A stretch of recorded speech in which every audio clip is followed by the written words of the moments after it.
to begin tonight with a missive from Chicago.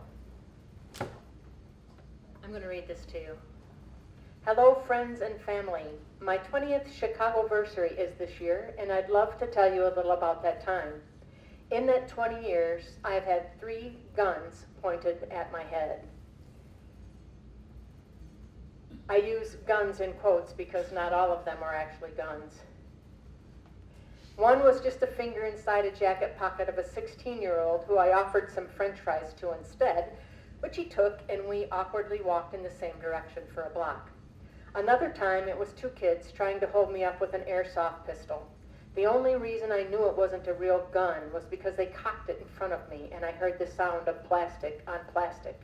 I pushed it out of my face, told them to go home, and yelled to a woman across the street, "Hey, watch out, these kids are trying to rob people with a fake gun," and they ran away. The only real gun I've had pointed at me was by the Chicago police. I'll admit, though, I was 25 and dumb and broke into an abandoned building with some art students.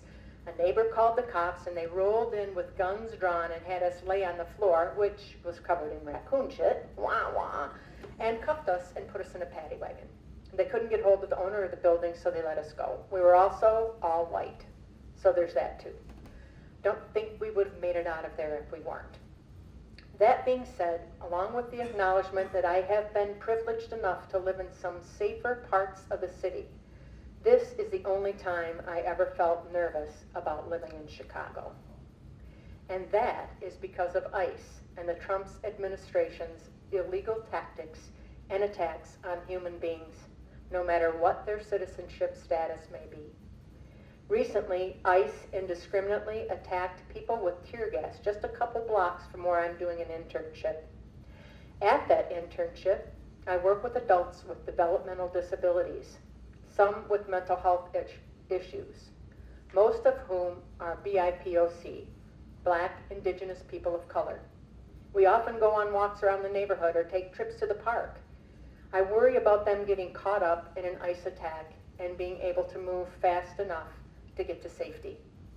I worry about some of them bolting because they're reacting on fear and instinct, and having some untrained dipshit think they're fleeing a fleeing criminal and wind up hurting them. I worry that if they're taken, they may not be able to properly communicate who they are and what they need and be able to advocate for themselves in the moment. I worry for a lot of reasons. Statistically, BIPOC folks with disabilities make up somewhere from 40 to 50% of the victims of police brutality. And those are the ones that actually have some training in dealing with the public and mental health issues. ICE does not have that training, so those numbers could get even worse in their hands. So yeah, 20 years of hearing how scary Chicago is, and only in the last month have I actually felt real, unnerving fear. Chicago is not a war zone, but Trump is making it one.